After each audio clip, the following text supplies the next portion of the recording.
Ladies and gentlemen, fellas, welcome back to the podcast and the YouTube channel. Sal Vetri here, and today we're going to be talking about one running back that you should beware of, and maybe the fantasy community as a whole is actually a little bit more in line with this running back than some of the other beware of this player videos I've done. You can go back and check those out. I've done a couple on some wide receivers. This will be the first running back one. We've done some individual profiles, and I really like digging into certain players that, for one reason or another, stand out to me, whether it's because their ADP is way higher than it should be, or on the opposite end of that, way lower than it should be, or maybe the ADP is balancing out, but there's just an extreme case of what happened last year compared to what the situation is this year that I think the player is worth cutting into, because although ADPs might seem to balance out, and who knows where they're going to be, I think by the time the season starts, Aaron Jones, who might have a reasonable ADP right now based on what I think it's going to become more unreasonable, if anything, once more casual players start to get in closer to the September start date of the NFL season. But welcome if you're brand new here. Again, my name is Sal Vetri. I cover fantasy sports, and we're buckling down right now. We're getting up. We're getting our backpack on, and we're getting ready for this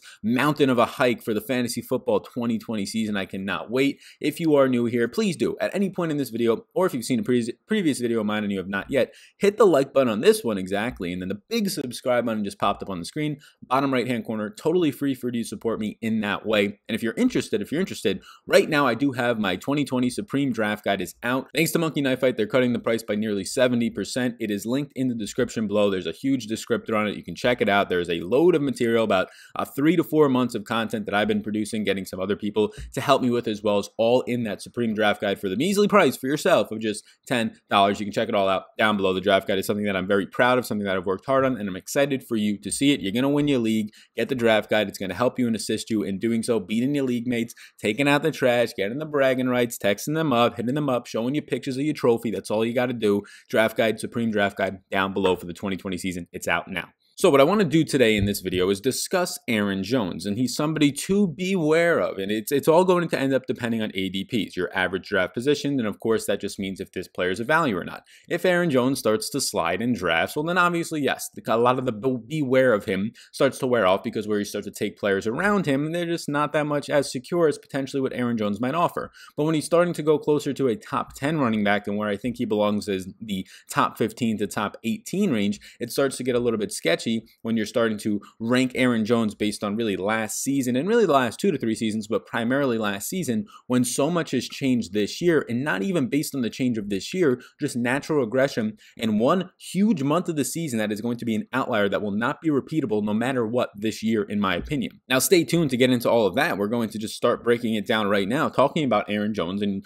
there'll be a bunch of different pop-ups on the screen to kind of depict what I'm saying. So if you're listening on the podcast version, the video version is going to be a little bit more depicting based on some screenshots that pop up on the screen, but I'll be voicing them all out, so no worries at all. Listening on the podcast, please do download the podcast, and we do a $50 giveaway weekly for a podcast reviewer who is subscribed and leaves a review. So if you want to check that out, whether you're a YouTube follower, $50 review, only like 3 or 4 people do it a week, if that, so you have a very good chance of winning just $50. So be sure to do that. Leave a way for me to contact you as well. So in 2019, Aaron Jones ended up playing the entire season, something that he really hasn't been able to do. I mean, if you look back at his track record with just durability, in 2019, he didn't end up missing any games last year. He was on the injury report twice with a shoulder injury, but in 2018, he missed 2 games with a knee sprain, the final 2 games. In 2017, he missed 3 games due to an MCL sprain. He's missed some time due to suspensions in the past, a couple of games. So last year was the first year that you got a full season out of Aaron Jones, and the Packers needed it, especially when Devontae Adams went down, and more on that later. That is a very important point. Those 4 weeks that Devontae Adams did not play after suffering turf toe on a Thursday night football game loss, in a very nice game against the Philadelphia Eagles. But last year, Aaron Jones played on 62.6% of the snaps. He had 236 carries for over 1,000 yards and 19 touchdowns. 19 total touchdowns. Unreal. And you can see all these stats on the screen right now. His touchdown rate was up there with the likes of Mark Ingram and also Raheem Mostert in terms of being the highest in the league at right around 6.7%, a number that is not easily repeatable and usually never is actually repeated by any player in the NFL when you're that high at the running back position with your touchdown rate. He ended up catching 49 balls on 69 targets for 474 yards. So his season totals ended up being over 1,500 yards for 19 touchdowns on what amounted out to being around 285 total touches. A very good year for Aaron Jones, and because of that high touchdown rate tied with Christian McCaffrey for 19 in the NFL, he ended up being right only behind Christian McCaffrey in fantasy points last year as the number 2 overall running back, somebody who I was high on, somebody who a lot of fantasy analysts were high on in the community before last year, going in those third round, mid-second round, ended up being a top 2 overall back, a great buy last year. That was last year. Pack it up in the box, write 2019 on it, and throw it in your attic or your closet, because this is a totally different ballgame, a totally different year. Right now, Aaron Jones is going off the board according to consensus average draft positions of around the RB10 in a lot of drafts, RB11. I currently have him ranked as my RB13 for PPR formats, and I think I'm actually high on him. I started the season off having him ranked around RB18. Oh my God, Sal, how can you have him ranked around RB18? Let me explain my case in this video, this in-depth breakdown, this video dedicated to Aaron Jones himself. So let's finish up talking about last year. He had those 285 receptions and carries. It ranked at 17.8 per game. That was 10th in the NFL. So he ranked 10th in opportunities per game, but he finished second in fantasy points. Again, the touchdowns of being 19, number 1 in the league with McCaffrey, but the number 1 touchdown rate, which is something that's going to regress, of 6.7 is a big reason why. He was number 11 in red zone touches. He was first in TDs with McCaffrey and third in fantasy points per game at 19.7, second overall finish. So he ends up having 19 touchdowns, but he was outside the top 10 in actual red zone touches. Another case to why regression, even though naturally it's coming, it's definitely coming for him. Number 4 in evaded tackles. Aaron Jones is one of the most talented running backs, one of the most elusive in the entire league. I mean, you talk about Saquon, you talk about McCaffrey, Zeke and Dalvin Cook are in that range. Nick Chubb, and also, in my opinion, Joe Mixon is up there for borderline top 5 talented running backs in the league. Aaron Jones must be in that conversation. The guy was underappreciated under Mike McCarthy. He finally gets to break out last year, and although he did it in an unrealistic way with the touchdowns, 1,500 total yards on a guy only playing 60% of the snaps in his first full season in the NFL through 16 games. This guy's an absolute beast. He deserves to be in that conversation, in my opinion, as a top 5 talented running back in the league. That doesn't mean he's top 5 overall because of the situations and the offense that he's put in, but top 5 talent-wise in the NFL, in my opinion. He did all this behind the 8th ranked offensive line in Green Bay, as you can see that, but this is where things start to get a little bit fuzzy. Now, there's many reasons as to why Aaron Jones, I don't think, repeats. Natural aggression off of 19 touchdowns and natural aggression off of just that many touchdowns without having an elite red zone role, in my opinion. You still have Jamal Williams back there. The obvious draft pick of A.J. Dillon, the 2nd round pick out of Boston College. The Packers reaching on him, somebody who I had ranked as like a 5th round draft pick, in my opinion, and a guy that I said I would never even draft if I was an NFL GM based on just what his skill set provides for you, and I'd let some other team draft him. I thought he was worth getting drafted, of course, the talented player that he is, but in terms of an offense that I was trying to build, I would never draft a bruiser and a downhill runner in A.J. Dillon. I would rather just have a guy who is a little bit versatile, your McCaffreys, your Saquons, your Joe Mixons, these guys coming out, Kamars, that actually can increase your offense in more than just running the ball for 4 to 5 yards. They can actually improve it based on the fact that they can catch the ball as well. Those are some things, right? The obvious mentality change of getting A.J. Dillon. What is Matt LaFleur doing in this offense right now, just drafting offensive linemen, fullbacks, and a running back in a draft where they just were in the NFC Championship. They might not have been that good of a team in the NFC Championship, got a little bit lucky, but you still have a top 5 quarterback in the league in Aaron Rodgers, at least in my opinion. So things are starting to get a little bit fuzzy just in general with what is the security of Aaron Jones, who's on the final year of his contract. But I want to look back at last year outside of the touchdowns and why I don't think that his overall finish, obviously 2nd overall, is not repeatable, but even being a top 10 running back is not repeatable. The things that I just mentioned are factored in, but this is a huge piece that a lot of people really aren't recognizing. Let me throw up right now 4 games last year where Davante Adams missed. Now, overall, Davante Adams missed 4 games in about a half of a quarter. He left the game in the 4th quarter against the Philadelphia Eagles, which the Packers ended up getting stalled in the red zone. I believe it was like 6 or 7 goal-to-go attempts without Davante Adams on the field, and they didn't convert on any of them. But in those 4 complete games without Davante Adams, these are the splits, and you can see the splits up on the screen via RotoViz right now. Those 4 games, the first column that you're seeing, his PPR points were 29.78 per game. 29.78 per game. That would be better than McCaffrey's full season total. Obviously, he did not do that the entire season, but he was pretty close because he finished 2nd overall. He averaged 5.5 receptions per game in that time. Okay, now let's compare this to the rest of the season, the games where Davante Adams isn't in there. And during these weeks, Aaron Jones went from being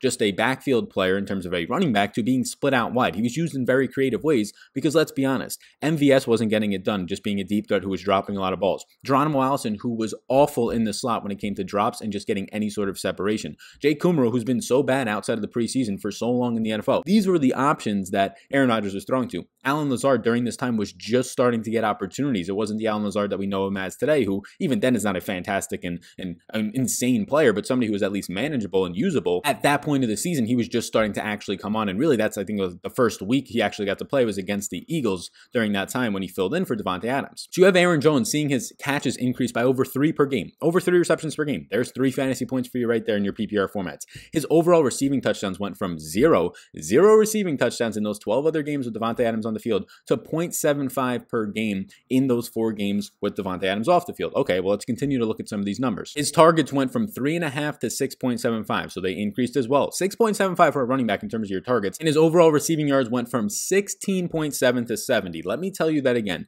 Overall receiving yards went from 16.7, so 16.2 receiving yards per game when Davante Adams was on the field, to 70 overall. So just in those numbers alone, you're getting an extra 3 receptions per game. You're getting roughly an extra 54 receiving yards per game out of this guy, and then you're getting a touchdown every other game or so out of Aaron Jones, and that's not even factoring in the running game, right? He was obviously used on the ground as well to obviously get to 29.78 fantasy points per game. These splits are just looking at his receiving game role. So he went from arguably up there with McCaffrey as the best receiving back in the league, averaging 5.5 receptions per game for 70 yards per game and around a touchdown or so per game in that month span, to not even being all that used in the receiving game. Maybe you would get 2 catches in a game, but those 2 catches were checkdowns and he wasn't even cracking 20 yards on average per game. So if you were to take out the usage that he had in that month of the season and Davante Adams doesn't get hurt last year and he just sees his normal usage, he goes from being your RB2 to borderline a top 10 running back. I mean, that's just what happens when you take away 20 receptions. I mean, that's just what happens when you take away 200 yards. Right there, you're taking away 40 fantasy points off of a guy. Not even to factor in the fact that he actually saw some receiving touchdowns during that time. You're starting to take away 50 plus fantasy points from a player.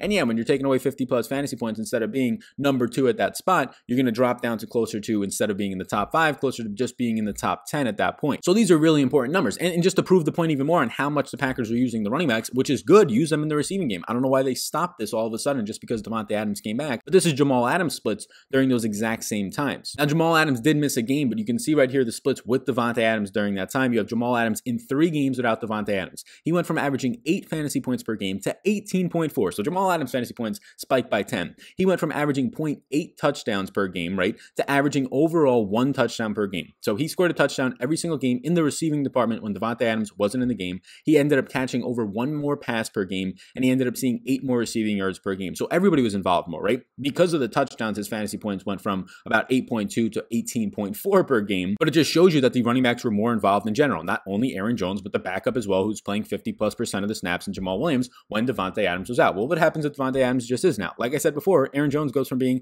a top 2 running back to a borderline cracking the top 10 last year, and now there's other things coming into play this year, which is a perfect segue into the Packers offseason additions. Right now, as you can see on the screen, these are the Packers offseason additions, subtractions, and free agency, signing free agents, losing some players, and then also the NFL draft. Now, I'll start with the players that they lost, because Brian Bulaga, who's now signed with the Chargers, an offensive tackle, was a big loss for them. They tried to replace him immediately with signing an offensive tackle in Rick Wagner. Let's just say it's a 1-for-1 split. I think Bulaga's a little bit better. They get Reggie Bellington sometime in January. He's just out of the CFL, had a huge season last year out of the CFL. He's just going to be a depth wide receiver for them. I mean, they were saying good things, but who knows how much he actually steps on the field. They lose Jimmy Graham. That's great. I don't know why the Bears overspent for him. They lose Jamal Adams. He also goes to a division rival in the Detroit Lions, who he'll be backing up likely Danny Amendola. That's great. He was terrible last year. And then outside of that, they lose a depth piece in Jason Spriggs on the offensive line, and they really just do all of their quote-unquote damage. It was a terrible offseason for the Packers outside of actually replacing Brian Bulaga with Rick Wagner. That was something that they did pretty well. But other than that, you're just looking at the NFL draft, where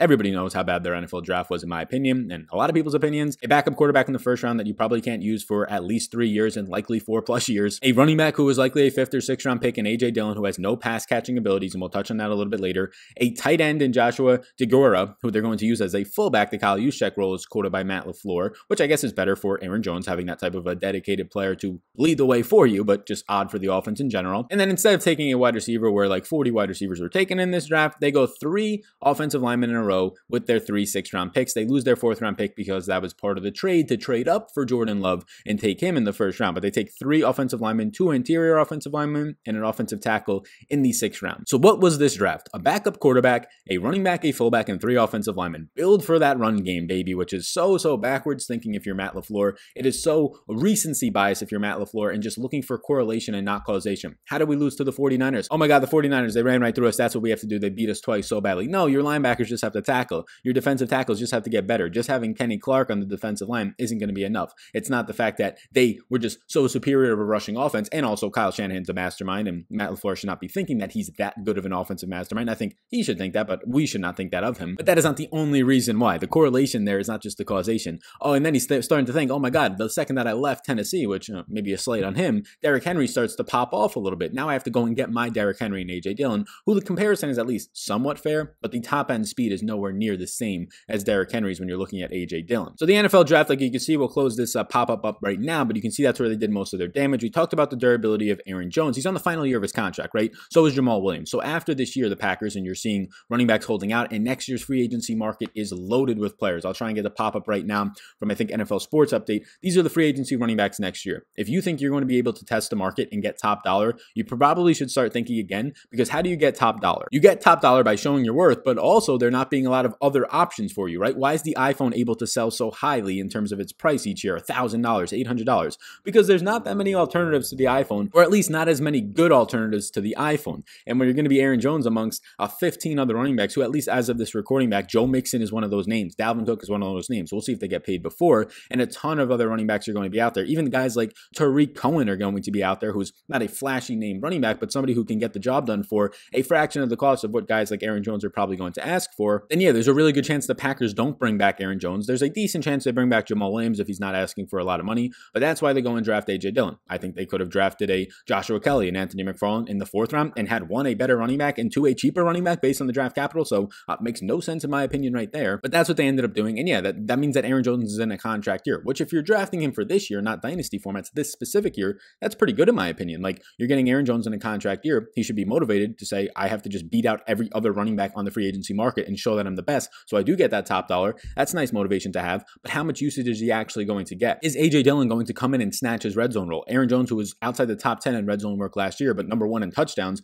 naturally due for regression. What happens now if A.J. Dillon doesn't play all that often? He comes in for goal line work, and now Aaron Jones goes to being the 20th ranked running back in red zone touches per game, and his 19 touchdowns dropped to 8 touchdowns this year. For fantasy purposes, that's going to be absolutely brutal. So as we've hinted at the backfield competition throughout this, let's just talk about it. It's Jamal Williams, and then it's A.J. Dillon. We could start with the backup Jamal Williams, as you can see on the screen right here. Last year, he played on 39.7% of the snaps. He saw 10.8 opportunities per game, 20 red zone attempts in the season, and 6 total touchdowns, 3 of which came in the receiving department during that split when Davante Adams was actually out. So Jamal Adams is a former 4th round pick. This is the final year of his contract out of BYU, and he's the fine age of going to be 25 and a half years old by the time the season starts. But then it's that brutal age when you're a free agent of 26 years old where teams just don't want to give you a contract. You're 26 years old. 30 years old is like the death sentence for running backs, but now it's starting to become 28 as of late. So Jamal Williams is likely looking like a guy who maybe re-signs for the Packers for like a 2-year cheap deal for like $6, $7, $8 million. Maybe that's a situation where they sign him, but even that might be overpriced for them after just signing A.J. Dillon and drafting him in the 2nd round. So Williams is also in a contract year, but I think Williams does take a big hit with A.J. Dillon behind him. There's a chance at some point this season, A.J. Dillon is actually used more than Jamal Williams. The team likes Jamal Williams. He's also a great personality for the locker room, and he's a good pass catcher, and also the big one that changed a little bit last year, is a good pass protector. Aaron Jones' first 2 years in the league was a very bad pass protector, which got Jamal Williams on the field more. Jamal Williams improved his pass catching abilities, and then he played even more last year. But last year, Aaron Jones actually improved his pass blocking abilities, and when Aaron Rodgers is your quarterback, that's going to be a huge need for you. So that's going to likely keep Aaron Jones on the field like it did last year, a little bit longer than usual. Played 60+% of the snaps instead of splitting it in the 50s with Jamal Williams. So I think that's another reason why Jamal Williams might see his role decrease this year. And then right now you can see A.J. Dillon, the 2nd round pick that we hinted at already, at a Boston College profile on the screen. This is just a screenshot. There'll be actually really nice design pages on the website, which you can get down below. It's linked down below right now. The draft guide's out, $10. Go ahead and get it. Take a second at a time. Hit the like button. Smash the big old subscribe button that just popped up on the screen. But this is A.J. Dillon's profile out of college. I mean, he's a monster. He's 6 foot, 247 pounds, and he ran a 4.56, which at that side is a fast running back, but the upside speed and the open space speed is not there as much as it is for a guy like Derrick Henry. And you can see his player comp is going to be Steven Jackson, and I think that makes a lot of sense because although Steven Jackson was a bruiser and had some speed, he did not have that top end speed. He was a guy who maybe cracks out like an 12-yard run, but you're not going to see the Steven Jackson's 50-yard touchdowns coming as often as you do for Derrick Henry. So he ended up seeing 317 carries alone last year, averaged 5.3 yards per carry, 1,699 yards with 14 touchdowns. 65% of this monster's yards last year came after contact. Unreal. But you want to know what he didn't do? He didn't catch the ball. Just 13 catches on 16 targets for 195 yards. He was number 5 in forced missed tackles and number 6 in yards after contact, so that's what he is. Picture Derrick Henry, just a bruiser, except not as good as Derrick Henry coming out of college. In his career, he has 845 attempts, so there's a lot of rust on those tires for a bigger body back, for over 4,000 yards and 40 touchdowns. Huge workloads, 198 career broken tackles is elite. But here you go. 845 carries to just 21 receptions in his career. He had over 4,300 rushing yards to just 335 receiving yards. He's not going to produce for you at all in that department. So it comes down to the positives of A.J. Dillon is that he breaks tackles. He's a truck. He has a lot of experience in college, and he seems to be NFL ready when it comes to his size, and he ran in a pro-style offense at Boston College, which just helps him even more transitioning to the NFL. The downsides are just 21 receptions in 3 years. He's more of a bruising back. I mean, he's just not a one-cut guy. He's not going to put his foot on the ground and just go. He's going to actually bruise through a lot of lines of scrimmage, and he's a poor route runner, so he just doesn't fit today's NFL, in my opinion. It was a terrible second-round pick, but this is a guy who has high draft capital and just belief behind him and the coaching staff believing him in Green Bay, and that can't help Aaron Jones. So to close the door on Aaron Jones right now, I think he's closer than I thought to being like properly priced at his ADP. If he's going off the board as RB10, there's no way I'm taking him there. If he's going off the board around RB13, 14, I might take him, but the way that I'm drafting right now is to get 2 back-to-back running backs. And a lot of spots in the draft, you can do that without actually having to take Aaron Jones yet. So Aaron Jones starts to fall into this range where if he drops to like RB18, I'll take him as my 3rd running back and I'll go 3 in a row, but that usually doesn't happen. And by the time August and September come, a lot more casuals are going to come in, and people like you who might be watching this a little bit earlier, or if you're watching this later in the summer, that's fine, but people who watch later in the summer don't get caught up to speed as quickly. It takes them a month, but if they're watching in September, they only got 1 to 2 weeks till their draft, they're going to remember, oh, Aaron Jones, number 2 running back last year. Oh, he had 19 touchdowns. Oh my goodness, he's still on the board with 9 other running backs off. I'm going to take him right here. Oh my God, he's still on the board with 7 other running backs off. I'm going to reach for him, which they don't think it's a reach, with the 8th overall pick at the running back spot. Whereas I personally think like at best he's RB13 this year, and there's a really, really good argument that you can make him RB15 or 16 if you think guys like Clyde Edwards-Helaire have a huge season, if you think guys like Todd Gurley, who does not have much competition behind him, is going to be healthy and good. So there's a good case to be made that although I have him as RB13 right now in PPR formats, I probably will bump him down by the time the season starts, and he might only be like RB16, RB17 in my opinion. And if you still don't believe me, just think about every single thing and go back and watch this video again. That's fine if you have a different opinion. I mean, you can make the exact same argument that he should be RB13 or he should be RB10, and you can point to reasons why on your end. I just fail to see those reasons, or at least fail to weight them more heavily than the negatives, and the big negatives in my opinion that I'm seeing out of Aaron Jones and some of the specific splits like the Davante Adams split that I just don't think happens again unless Adams gets hurt, and that's not something I'm personally projecting for. So this is the breakdown of why you should be aware of Aaron Jones. I really don't think you should be drafting him in general unless he slides down your board to like the RB15 spot and he's still on the board, then go ahead and take him. The way that I'm drafting right now, I don't think I've hit Aaron Jones' name once, and I've done a lot of drafts just because the way that he's falling, definitely not in dynasty leagues as of right now, but the way that he's falling in drafts is I get 2 other running backs before I get him, and before my 3rd pick comes around, even if I want to go running back again, sometimes I go wide receiver there, even if I want to go running back, he's usually off the board at that point. So thank you for tuning into this video. I urge you, please do check out the Supreme Draft Guide. It is going to be linked down below. You can check it out. Monkey Knife Fight, thanks to them sponsoring it, is dropping the price from $30 to $10. If you are not eligible for some reason, you can still get it on my website, which will also be linked up down below. So check all that out. Thank you so much for tuning in. My name's Sal Vetri. Before you go, big like button, the big subscribe button popped up on the screen. If you thought any part of this video was valuable, and if you watched to this point, you probably have, take a second of your time, bottom right-hand corner, hit that subscribe button. It's a totally free way to support me and my work here, and it allows me to reach more people on YouTube. So thank you so much. I hope you have a great rest of your day, and I will see you all in the next one.